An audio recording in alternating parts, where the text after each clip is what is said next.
Io sono qui a una serata ogni secondo giovedì del mese, sarebbe bello vedere almeno così tanta gente. È nostra consuetudine leggere le poesie dei poeti che ogni volta sono presenti in questa sala, ogni secondo giovedì del mese, ci troviamo e ci leggiamo le poesie senza trarre conclusioni, è solo la gioia di leggere le poesie che studiamo. C'è chi ha scritto un libro, c'è chi ce le ha ancora inedite, però ce le raccontiamo ed è molto bello.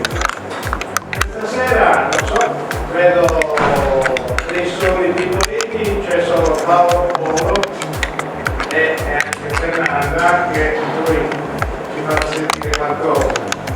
Poi leggerò una poesia anch'io, le mie, dal libro, e poi ci sarà la presentazione di un personaggio che non conoscete di me. Io lo conosco da poco, ma per il poco che lo conosco lo frequento un po' su internet e quindi penso di aver capito qualcosa, forse siamo uguali in certe cose. Certe cose.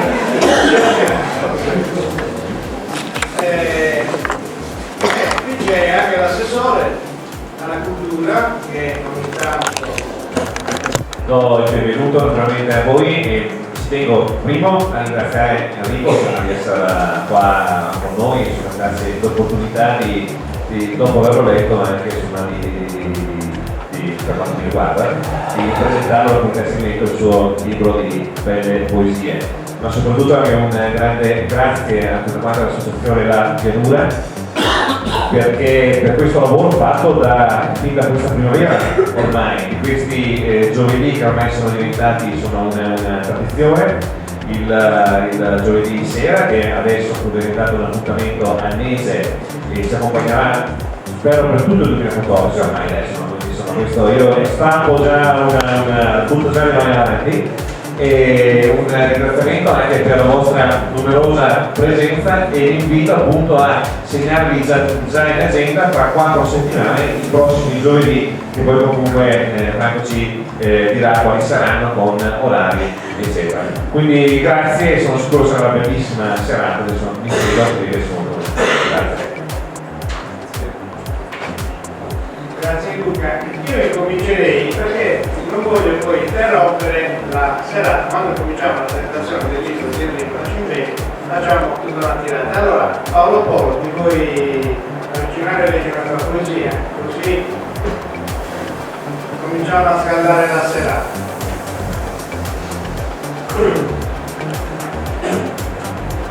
Buonasera. Questa è la prima poesia che ho scritto e che ho presentato si chiama Eroica. Siete delle prove?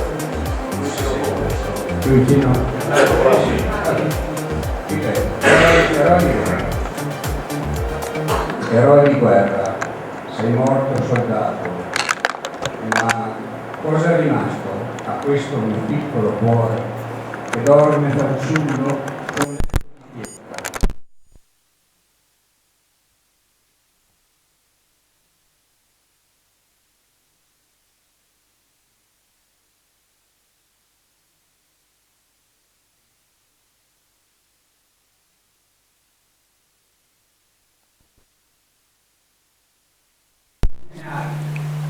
Vuoi mai?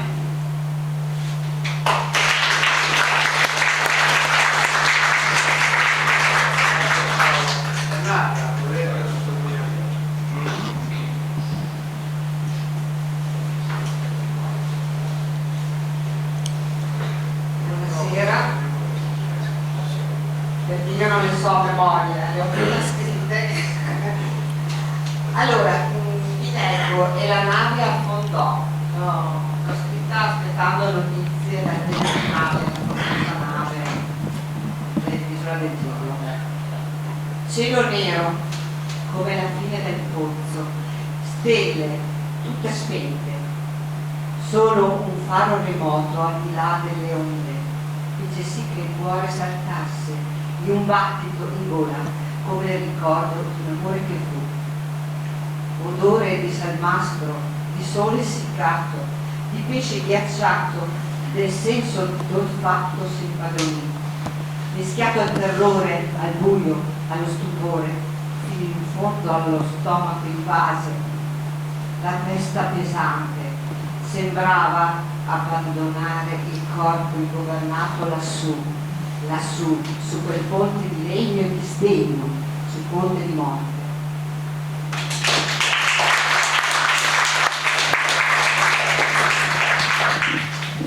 Adesso ne leggo una io delle mie, però mi è venuto in mente di leggere questa poesia perché una persona ha scritto ero io, e allora io ho scritto invece eri tu. Vediamo se me la ricordo a memoria, così riesco a leggerla un po', a farla, presentarla meglio. Eri tu l'amore. Eri tu che sognavo da sempre nei miei giorni alternati alla tristezza. Eri tu, i tuoi occhi, i tuoi sorrisi, le tue labbra. Guardavo, ma non sapevo riconoscerti tra tanti. Ora so. Eri tu, e ora sei. Sei nei miei giorni, sei nei miei pensieri. Verso te la mia mente ormai viaggia. Verso te vanno i miei desideri, verso te che sei luce. Di odori, sapori, di parole come macigni, di corpi che respirano e parlano e non fuggono, non si dileguano, restano e come se restano. Sono le 3 liriche dedicate ai suoi, al padre in particolare. Non sapevo che la primavera, lettera da lontano e soprattutto da incomparabile, quando hai chiuso gli occhi cosa hai visto? Lui può anche nascondersi e fare i buffoni con se stesso, può anche divertirsi, attirarsi altrove martellate sui coglioni, ma qui non scappa, è al muro, schiacciato lì, è battuto dalla sua anima, dall'amore bambino che si è cercato addosso per anni. Caro Enrico, questo ha visto tuo padre, ha visto che sei un poeta. Molto bella. È vero, io ho scritto una frase che me la porto sempre appresso e ogni tanto me la scrivo perché non voglio dimenticarla. I poeti hanno pensieri che gli altri non hanno. E ogni tanto me la ripeto su Facebook, perché è così. I poeti hanno pensieri che gli altri non hanno, perché sono presi da qualsiasi spunto che può essere anche minimo, per gli altri insignificante, e invece da uno spunto così piccolo riescono a fare una grande poesia. E allora questo era il vecchio libro di Nascim Bedi. Quello che invece presentiamo oggi è il professionista, il collezionista di biglie di vetro. Anche professionista. Io l'ho letto e sinceramente non è di facile lettura perché Enrico, per il poco che lo conosco, è diretto, è spacciato, non gliene frega niente, quello che gli viene in mente scrive, e un po' sono così anch'io per certi versi. Però le sue poesie hanno una storia molto lunga, parla delle biglie di vetro anche in una sua poesia. Quasi c'è in questo libro una vita completa, non quasi, c'è una vita completa. Io mi sono fatto anche degli appunti, però non è facile presentare il libro degli altri, perché appena si apre il libro, infatti mi ha colpito questa frase, non amo l'estate, amo te che l'hai riportata in me. Questa è una frase bellissima. Appena si apre il libro, si legge una frase del genere, è chiaro che uno dice è un poeta. Cosa può essere una persona che scrive così? Una persona che scrive ero io quella che dammi un bacio, è un poeta. Chiunque scrive poesie è un poeta ed è una persona particolare. I poeti hanno pensieri che gli altri non hanno. E la poesia viene in mente alle persone innamorate. Almeno io ho sempre scritto poesie da quando avevo 13 anni e ogni volta era sempre il pensiero dell'amore che ti faceva buttare giù, a parte le prime poesie, proprio le prime, ma poi è sempre stato l'amore, infatti ho scritto sempre l'amore. Sei la mano che cerca la mia, scrive Enrico. E dall'altra parte un altro poeta, ero io quel giorno che inciampando nel primo bacio. Ecco, queste sono frasi che solo un poeta può scrivere. Chiunque scrive frasi del genere è un grande poeta. Mandami il tuo indirizzo preciso, perché questa lettera la spedirò in cielo. Sei entrata nella mia chitarra scordata. Ecco, io ho preso delle frasi che mi hanno colpito. Sei entrata nella mia chitarra scordata e l'hai riempita di rosetti spinati e caramelle. Adesso io vorrei anche azzardare a leggere una poesia di Enrico, non so come mi riuscirà, perché non sono un grande lettore, leggo male le mie e quelle degli altri non lo so. Ci provo.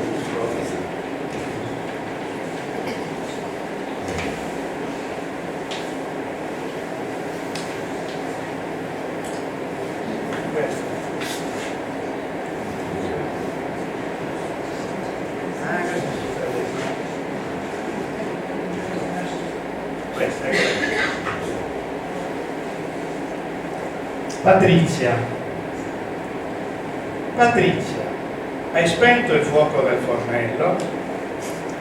Animali marini invadono le tue costellazioni e la tua pelle. La tua stanza si riempie di esplosioni di libri, con righe sottolineate con un evidenziatore giallo. Boom! La tua mente defragrante ha fatto scoppiare Freud degli anni. Li hai accarezzati, forse troppo tempo. E a volte ti confesso che sono geloso.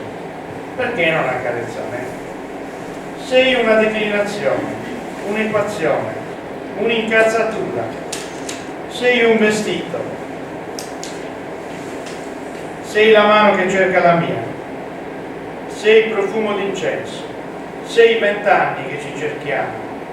Qui ti scrivo da lontano, forse un centimetro.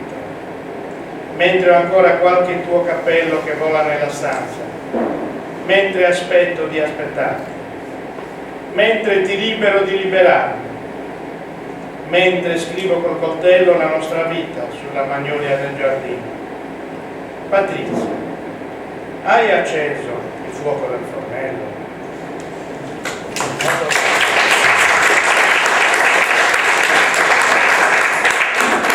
Io non so leggere, adesso vorrei che qualche altra persona. Paolo, puoi leggere una poesia? Dico, Sì.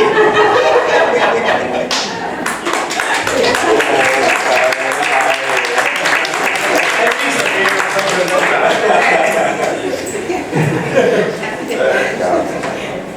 Il prossimo libro di poesia lo presento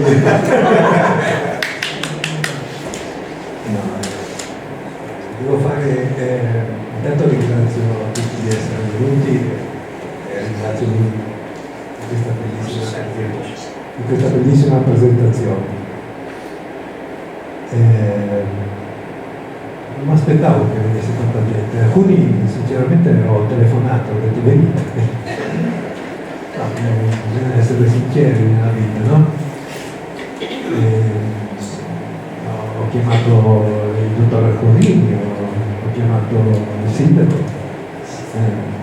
ho chiamato Enrico Bonatti, ho ricordato di venire all'amico Fausto e di far venire anche suo fratello, insomma, così. Giorgina sapevo che venire. Insomma, qui siamo un po', qualche faccia non la conosco, quasi tutti però le conosco per una maniera un po' fermata. Non è facile presentare un libro di poesie, penso che sia più difficile presentare un libro di poesie che scriverlo. Ma ci tengo a precisare alcune cose che non è scontato che lui senta debba sapere. La prima cosa è che voglio fare gli auguri a mia moglie perché oggi è il suo compleanno.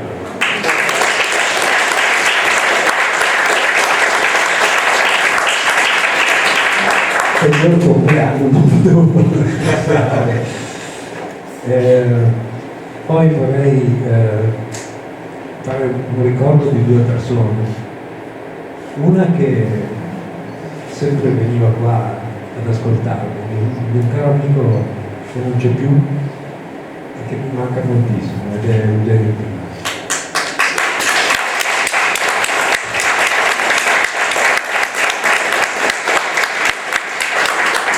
L'altro che vorrei ricordare è una persona che è stato un grande amico di mio padre, anche mio, un po' il confessore di mio padre sanguinetto delle notti dei bar, che ci mancherà tanto perché essere pasticceri è un'arte, tutto è un'arte se una cosa viene fatta bene, quindi voglio ricordare Nando Cinciano.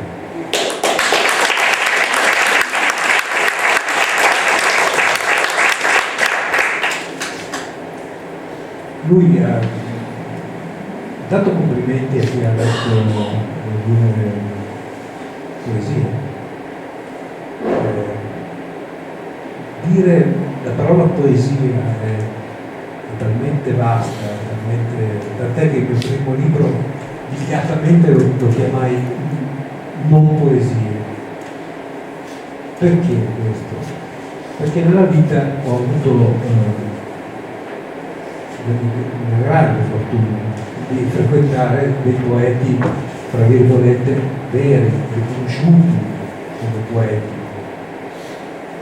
E voglio citarne tre che mi hanno influenzato, e sempre anche qui tra virgolette, non è che io abbia preso tanto da loro, però sicuramente hanno influenzato il mio modo di scrivere. Anzi quattro che non ho mai conosciuto.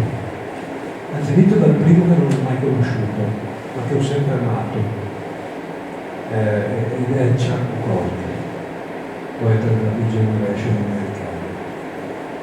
Quando io fregavo nella biblioteca di mio papà, biblioteca in casa, i libri di Bukowski, diceva con tutti i libri di Goethe, poesia belli, proprio le Mona Lite che andavano, perché probabilmente io sono un po' dalla parte della poesia, scrivi come mangi, scrivi come parli. Secondo me si può rendere verso, si può rendere poetico, si può rendere emozionante anche e soprattutto il gesto quotidiano, perché la non quotidianità è rara nella vita.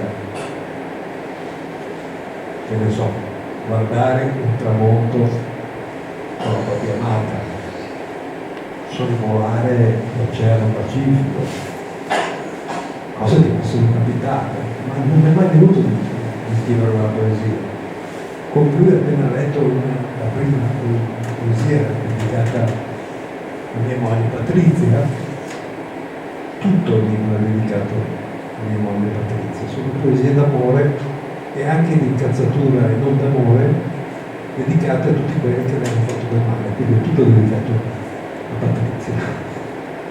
Nel mio primo libro di poesie d'amore, tanto per ancora anche uno schidioto, multipli di poesie.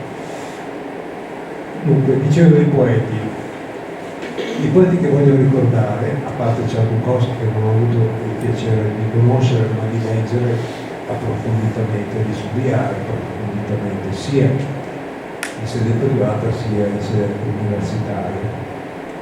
Parlo di tre poeti che frequentavano casa mia. Il primo è Eugenio Montale. Non è che io abbia imparato da Eugenio Montale a scrivere. Parliamo di un premio Nobel per la letteratura nel 1977 o 76, se non vado errato. Però da lui ho imparato una cosa: la totale assenza di arroganza, di umiltà, il non prendersi mai sul serio e non parlare mai di quello che è, se non interrogato, se non in una presentazione, per carità. Da lui ho imparato questo. Io non ho mai sentito Montale, e parecchie volte che ho visto, è stato a cena con lui, è stato con noi, parlare delle sue poesie. Il secondo è Pierpaolo Pasolini,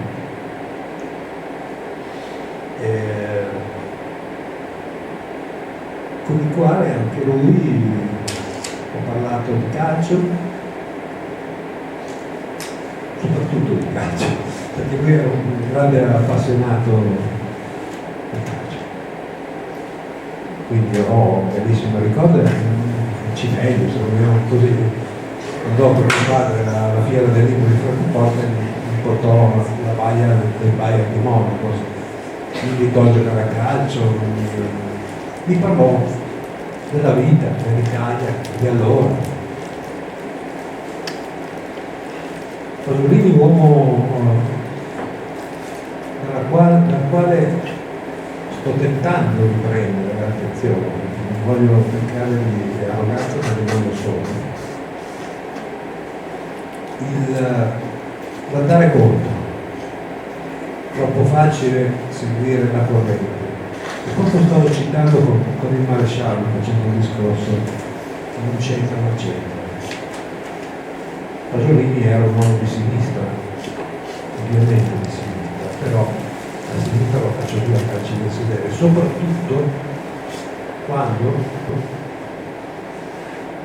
Milano, nella notte della serata della prima della Scala, un gruppo dell'autonomia operaia, a dire quello che avete, adesso appoggio l'altro microfono, stavano facendo il loro lavoro. Quindi questo non è fare una rivoluzione. Quest'articolo dico stop discussione con il Partito Comunista e lui è ben contento. Ecco, io le persone ho sempre avuto una predilezione per le persone che dicono quello che pensano e possibilmente vanno contro il corrente. Troppo facile seguire la corrente. Tutti, in fondo, per vivere una vita serena, potremmo vivere una vita ipocrita e seguendo la corrente. La mia scelta di vita personale, sull'esempio di Eugenio Montale, di Ciao Costa, che ho citato, di Paolo Pasolini, e adesso citerò un altro, è quella di andare contro il corrente. Che da una parte porta a fare delle cose anche valide, dall'altra provoca cose identificazione, sicuramente. Però preferisco ghettizzato che umiliato. L'ultimo poeta che voglio citare, mio carissimo amico e professore seguire Roberto,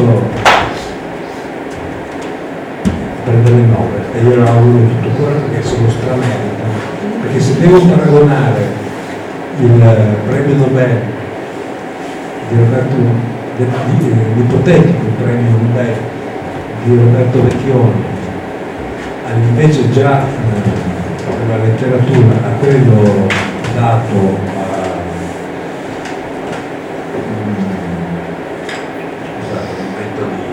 a Dario Fo, io personalmente a Dario Fo io gli avrei offerto anche una cena giuliana a Stoccolma, da questo considerato il premio Nobel per la letteratura. Ma non so, questa è la mia idea, per me è stato un obbrobio, a cui non sono d'accordo con me, io l'ho detto, l'ho scritto, beato lui che l'ha vinto, se Dario Fo ha vinto il premio Nobel, allora perché mi viene da dare 5? Se penso che non è stato dato solo perché era amico o ha scritto un articolo a favore del regime dittatoriale.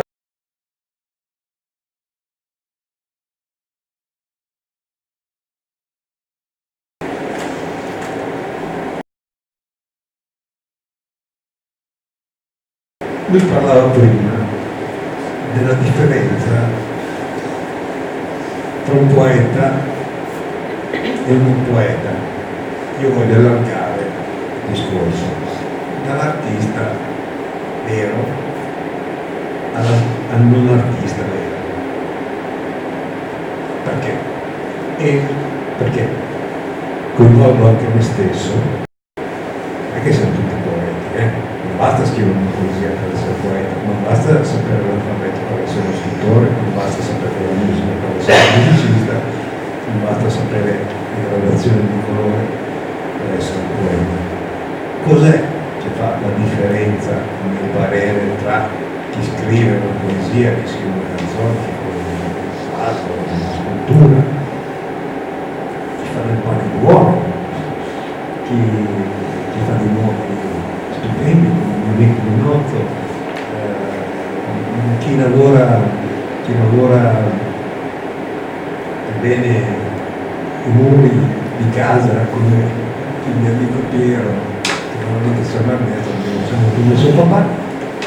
E cos'è? Secondo me è quella che lui ha accennato, che io un po' giro. Sono le persone che vedono dove gli altri guardano e basta. E c'è differenza.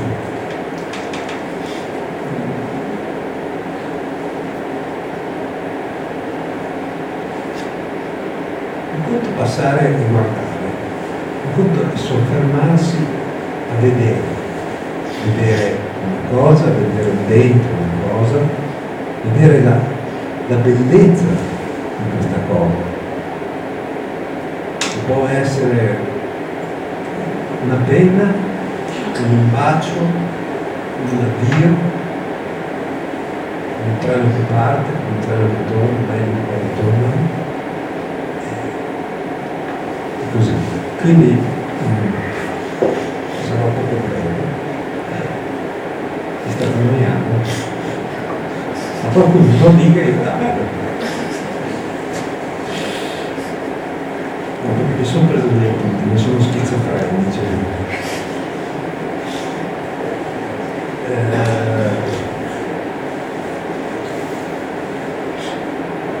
Sì.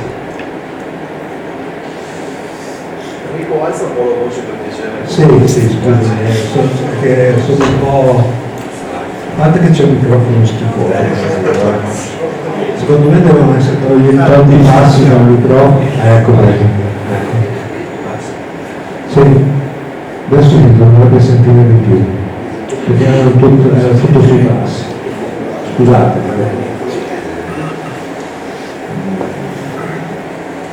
Se io penso a quando ho iniziato a scrivere il mio primo libro,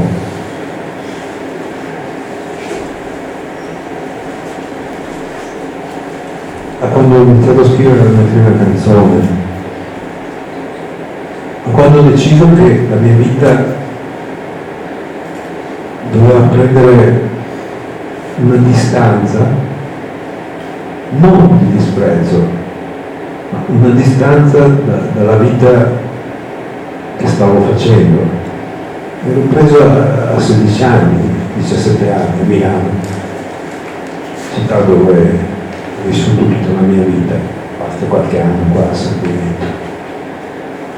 Io sono uscito di casa a 17 anni, ma per motivi banali. Io rientravo alle 4 di mattina, mia madre si svegliava alle 4 ed era sempre una sgridata così ho preso un monolocale sul medico, un cesso esterno, per me era una reggia, no?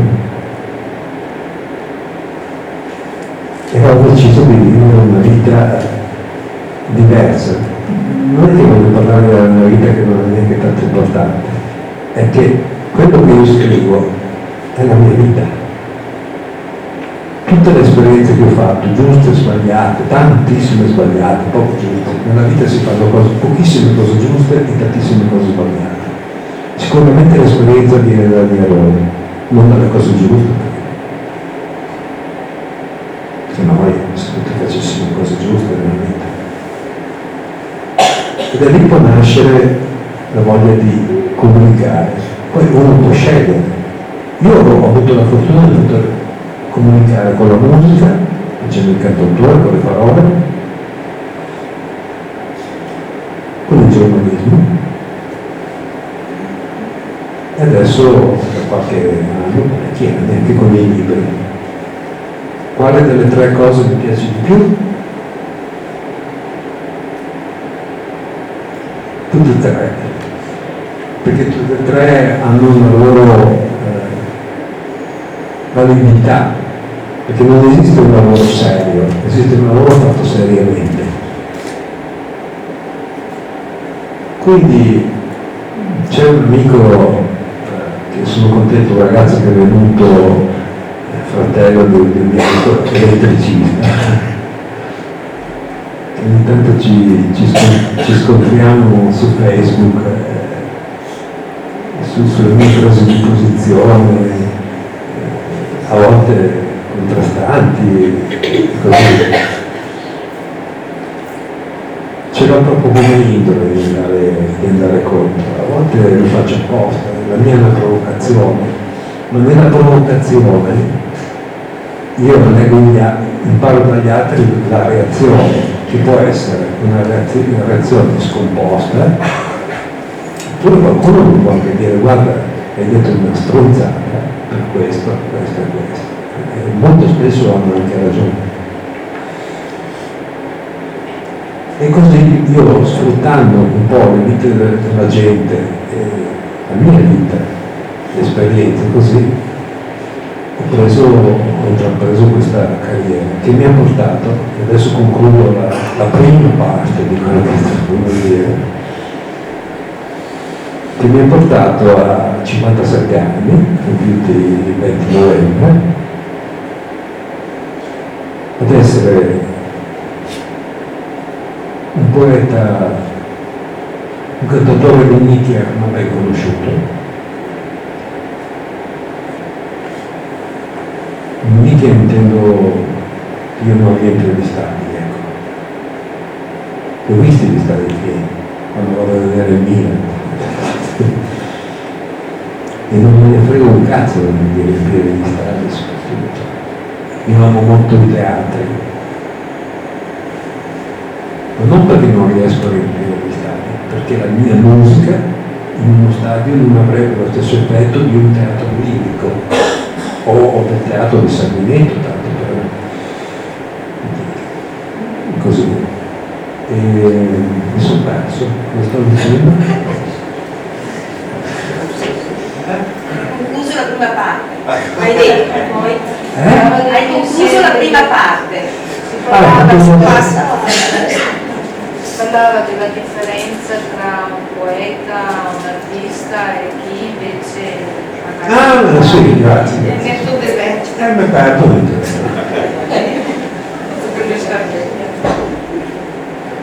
Magari un po' di musica. Ecco, io vorrei dire una cosa molto dura, molto seria. Un po' di musica. Spero che venga presa seriamente.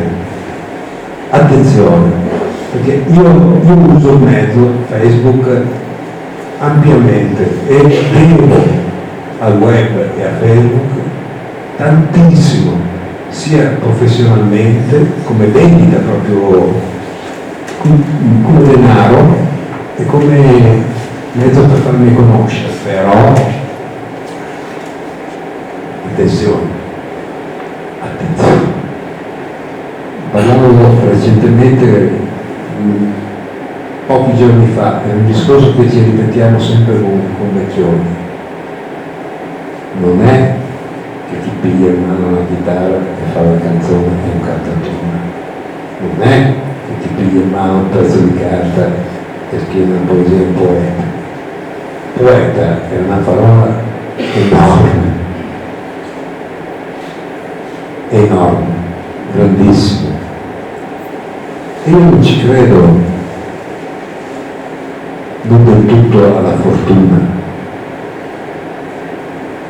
Ci sono le persone, io li ho conosciuti e altri ne conoscerò, ma ne conosco altri, io non faccio i nomi perché sono nomi probabilmente a tutti sconosciuti. Ci sono delle persone, anche la nuova leva dei poeti, parlo dei poeti, che sono poeti di una bravura eccezionale. Senza età, né giovani né vecchi, perché Ottavio Paz faceva l'ambasciatore, a 75 anni ha scritto un solo libro di poesia, ha preso il premio Nobel per la letteratura, quindi però per 75 anni ha firmato cose diverse, però ogni tanto scrive, se gli hanno dato il premio Nobel, qualcosa vuol dire, no? Quindi la globalizzazione dell'arte da una parte è molto importante ed è bella, che tutti abbiano la possibilità di espressione, e questo è il bello di internet, è il bello della democrazia, è il bello di un consiglio comunale, come di un'assemblea, come di una manifestazione, come di un concerto. Tutti abbiamo il diritto di dire quello che vogliamo, rispettando naturalmente le regole, la legge. Però non è che sono tutti poeti, sono tutti cantatori, perché io ogni tanto, con questo concludo la prima parte, ricordate che nel mio sito Facebook 2 o 3 ragazzi ogni giorno mi mandano le loro canzoni e mi chiedono un giudizio, cosa che io odio, perché chi sono io per giudicare un altro? Se il giudizio è positivo, ma se io dico che non mi è piaciuta, la risposta è: ma tu che cazzo me devi dire? Io sono Enrico Nascimento, quest'anno farò il mio 13° anno, sono tra i finalisti del premio Montale, il più importante premio di poesia italiana.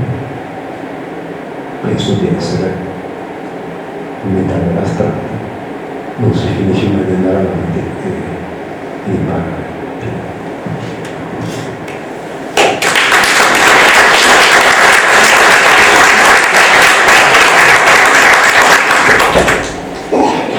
Adesso che hai parlato tu parlo io.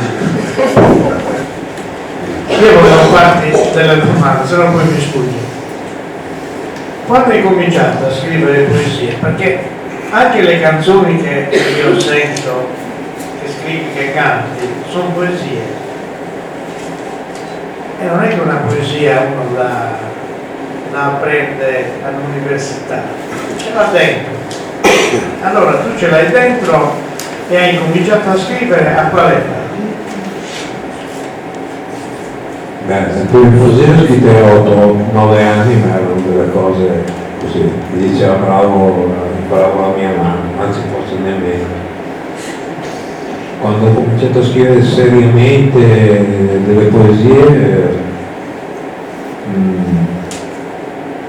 devo ancora iniziare.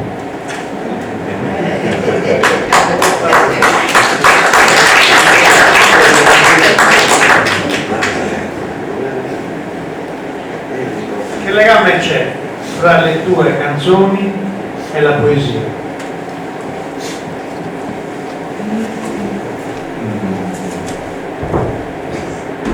Grazie.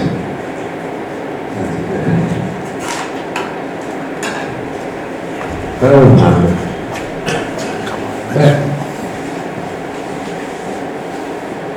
Essendo cantautore scrivo musica e parole.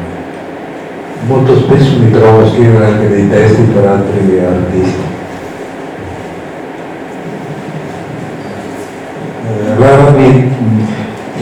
poeta Sanguinetti diceva che i cantautori sono dei poeti a metà perché hanno bisogno della musica per sorreggere la parola. Devo contraddirlo, e non parlo di me, dopo aver ascoltato l'ultimo album Io non appartengo più di Roberto Vecchioni, che vi consiglio vivamente, non ho nessuna percentuale su questo album, io non ho scritto niente.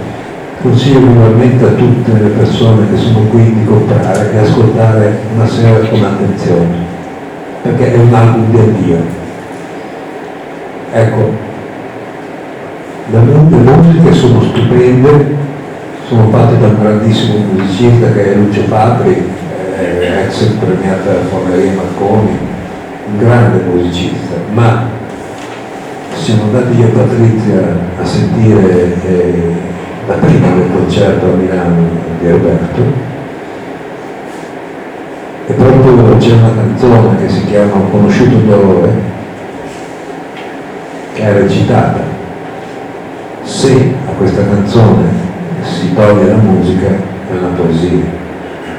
Quando a una canzone si può togliere la musica e il testo regge, per me è poesia. Poesia uguale a, voglio esagerare, quella di Montale, di Borges, di Neruda, o di Alda Merini. Grazie, un'altra domanda ti faccio, poi basta. Il collezionista di biglie di vetro, questo ultimo tuo libro, perché hai scelto questo titolo? L'ho letto su Google.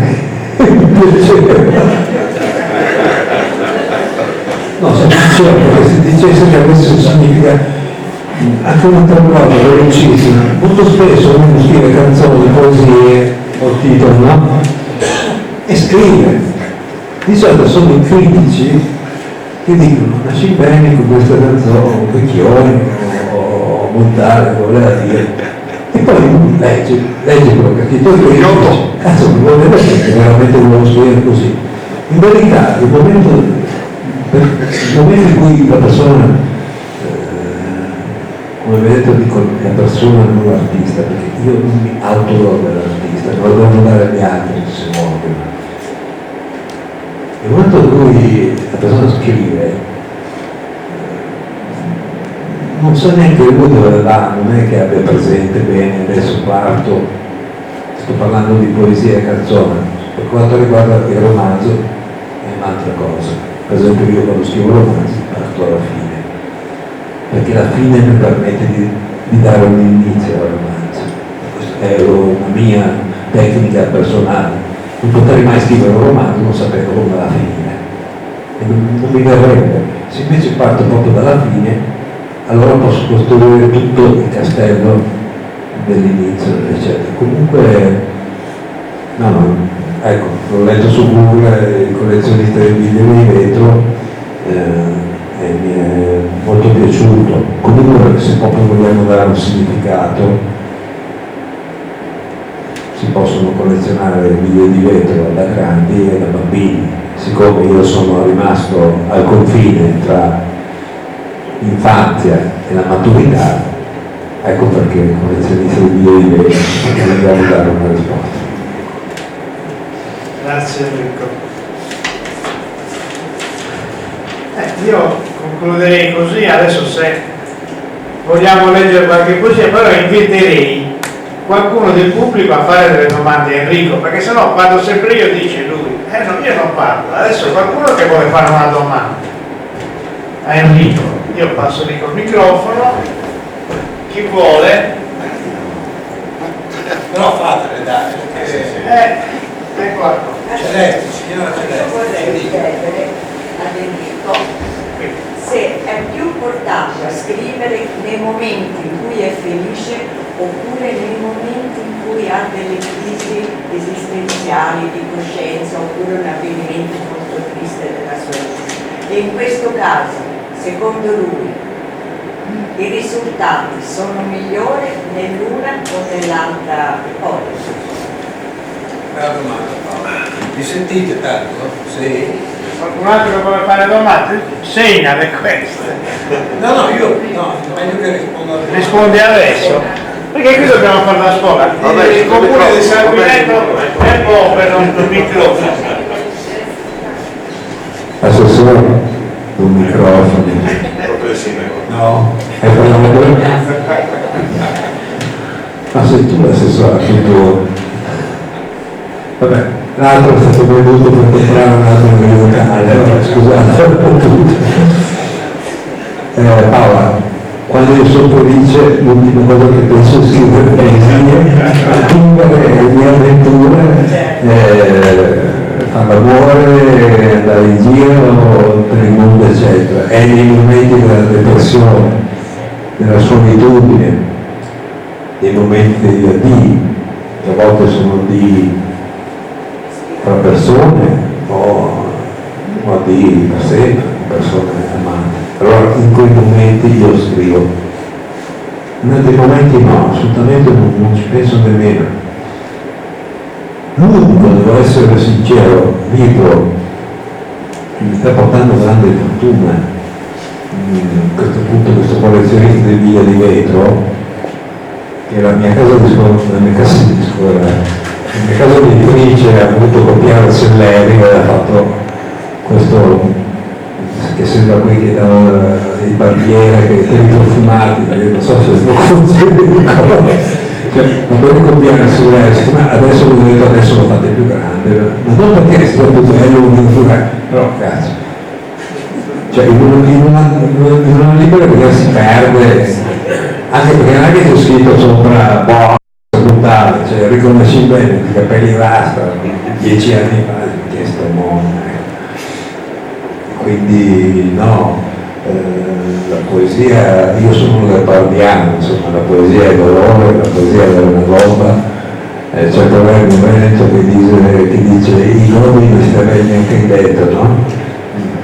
Direi che quando sono per lì, ecco dicevo, l'unico forse libro di scritto in quasi totale gioia quello è questo qui che sto presentando, è questo, senza qui che sto presentando perché è un libro di poesia dedicato a mia moglie, ma non è detto che un amore sia tutto rose e fiori.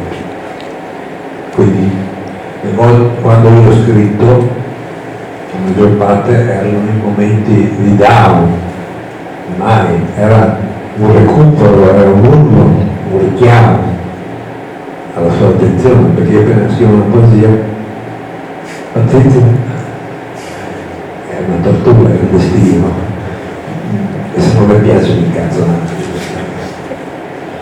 Grazie. Grazie a te. Guarda, vuoi fare una domanda?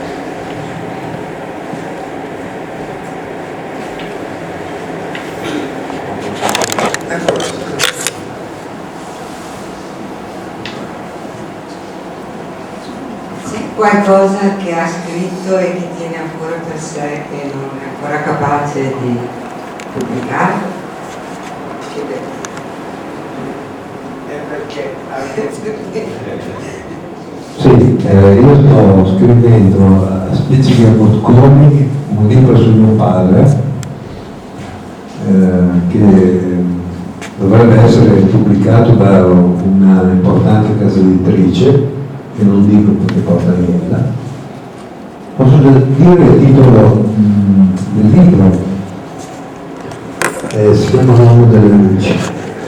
Non mi ricordi, ma non solo di mio padre, anche di personaggi del paese, di San Guineto, confusi con personaggi di Milano, una specie di paese città globale, mischio.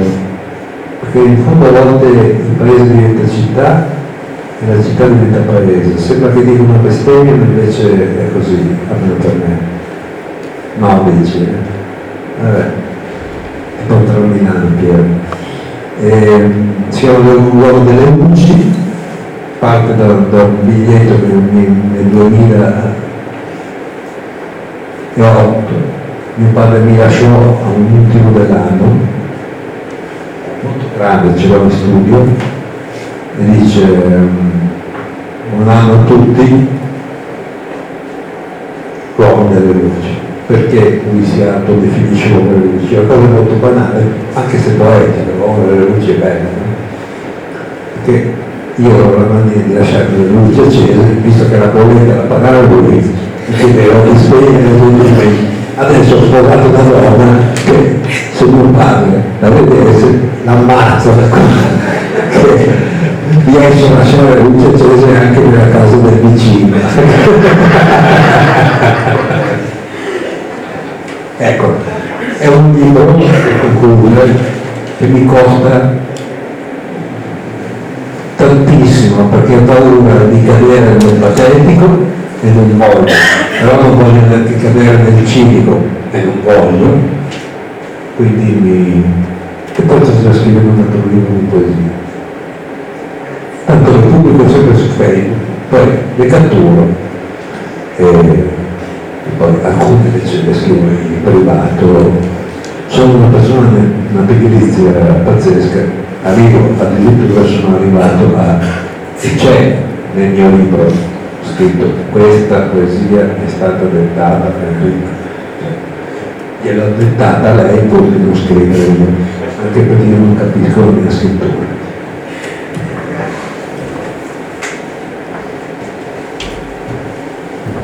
Un altro vuole fare domande?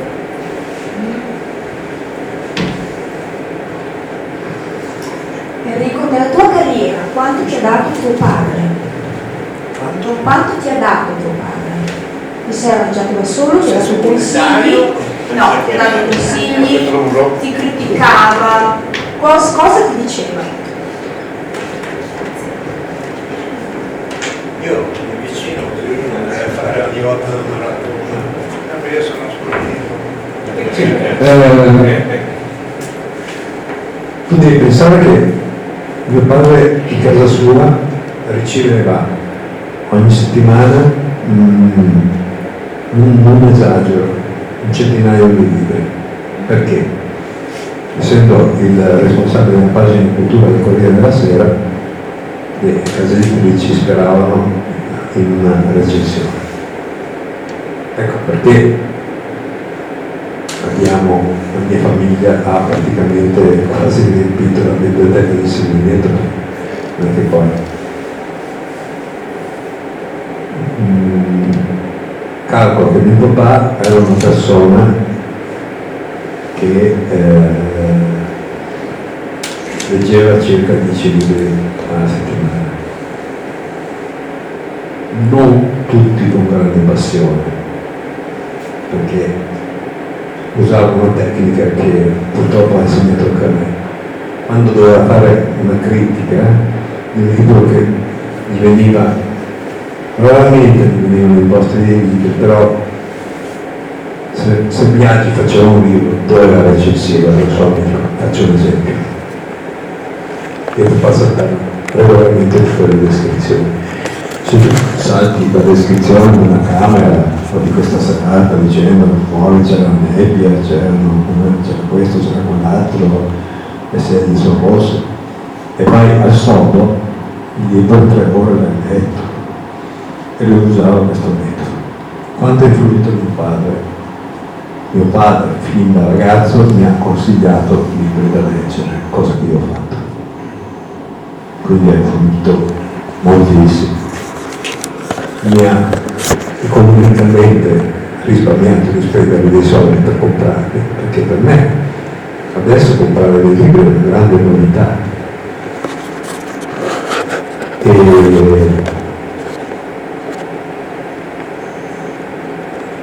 soprattutto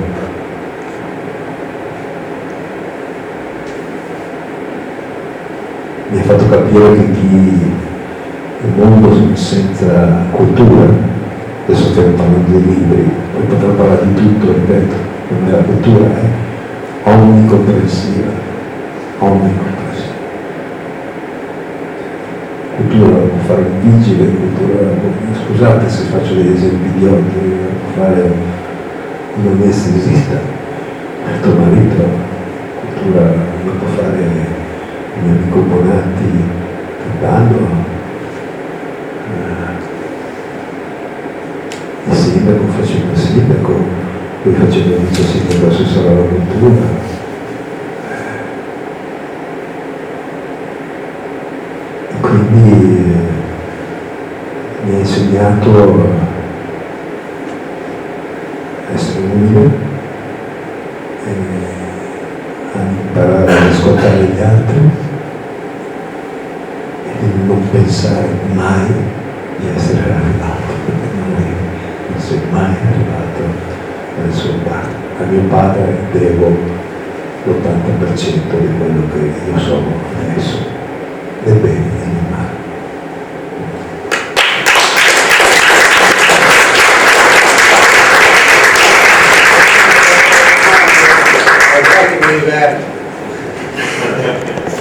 Vorrei ascoltare una sua poesia.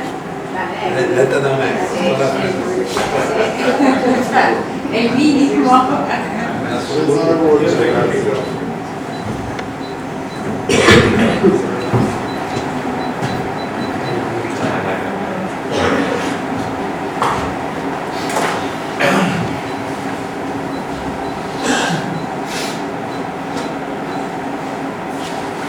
Quello che mi casca candela al naso. Non sempre.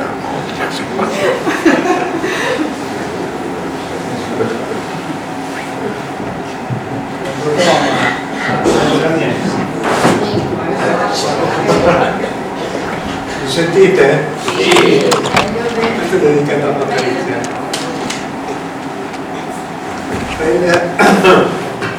Bella a fior di nero.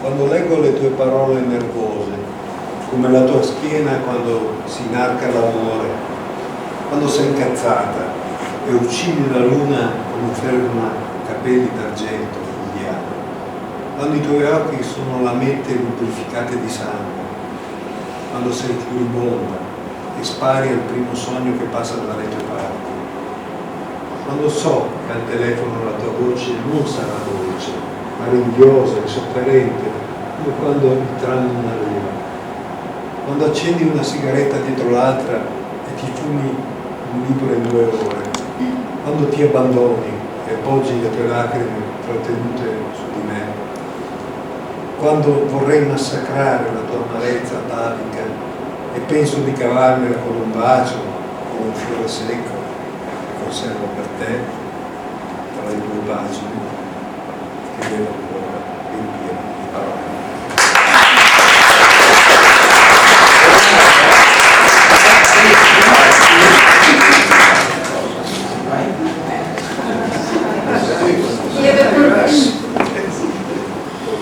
Sente poco. Adesso va vicino. Volete sentire l'altra parte di me?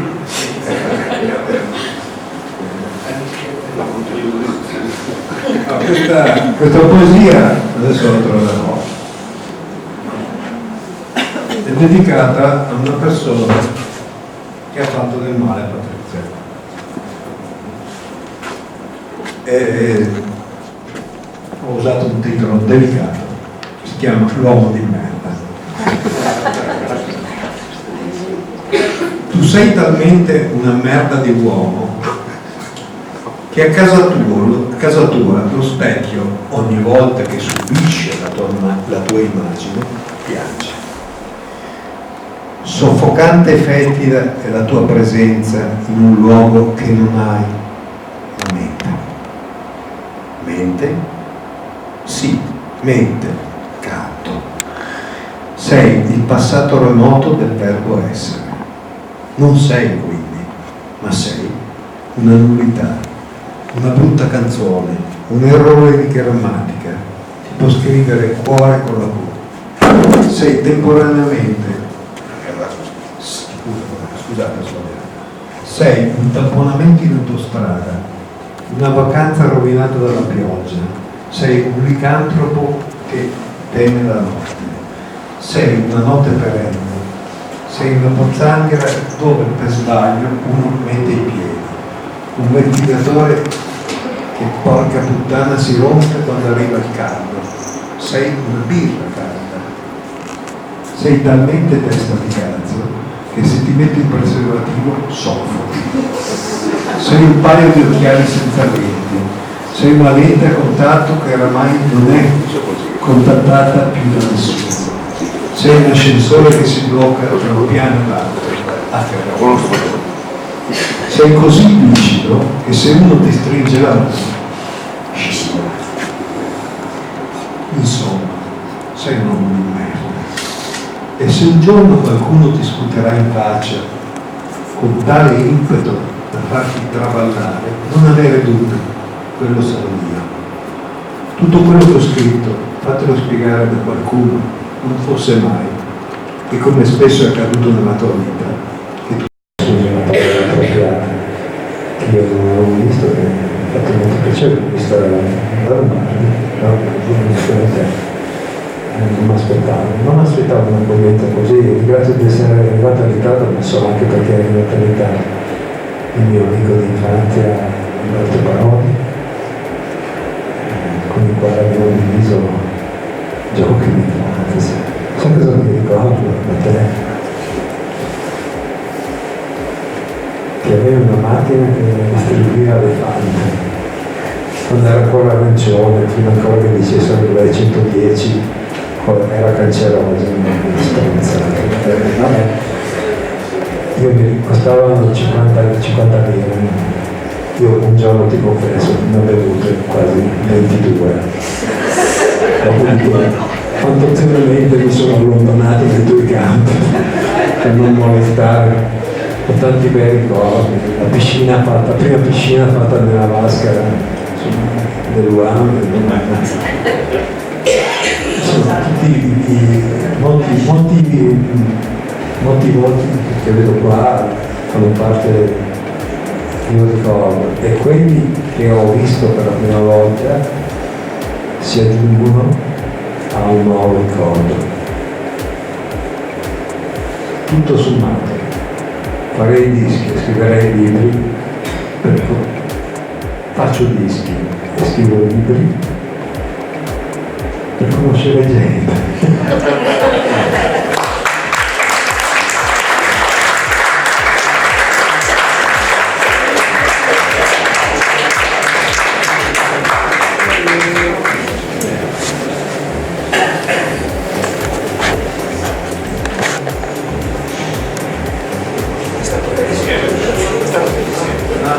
C'era una cosa, io ho detto, ho dimenticato che alla migliore domanda che riteneva io avrei regalato l'ultimo album, poi non so se è piacere o dispetto.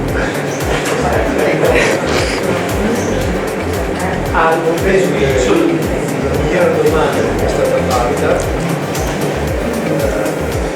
allora decido io per questa domanda che è stata fatta.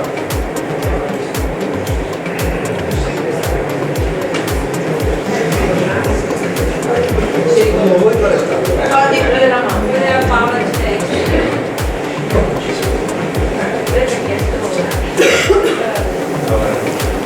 Anche secondo me. Non che le altre facessero.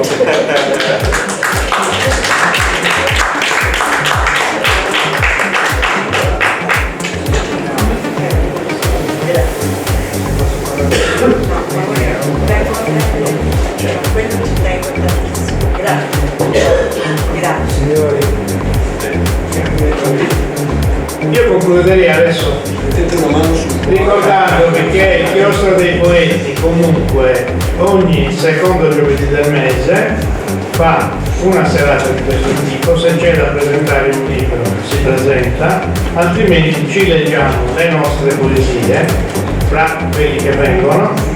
Il 13 febbraio ci sarà la presentazione del mio libro Pensieri dell'animo, esclusivamente poesie d'amore, almeno il 99%, e il 13 marzo ci sarà la presentazione del libro di Soli, Dalla terra al cielo. Quindi ricordatevi di riempire la sala come l'avete riempita questa sera, mi auguro che sia così, e ricordo anche che sono aperti i tesseramenti per l'associazione La Pianura, perché di questo si campa, visto che non entra uno skate, così si dice? Skate. Oh. Allora, almeno dei tesseramenti riusciamo, sperando, di recuperare qualcosa. Chi volesse fare la tessera alla nostra associazione, costa 10 euro, non è una grande cifra. Chi invece ha intenzione di presentare un libro, si prenota, prepariamo tutta l'ambaradà che c'è da preparare, volantini, manifesti eccetera. Il Comune di Sanguinetto per questo ci dà una grande mano d'aiuto e si presenta anche il libro. Detto questo, penso che la serata molto piacevole, molto con pubblico numeroso, nell'augurio che sia sempre così, concludiamo. Adesso chi ha intenzione di acquistare il libro di Enrico si accomodi.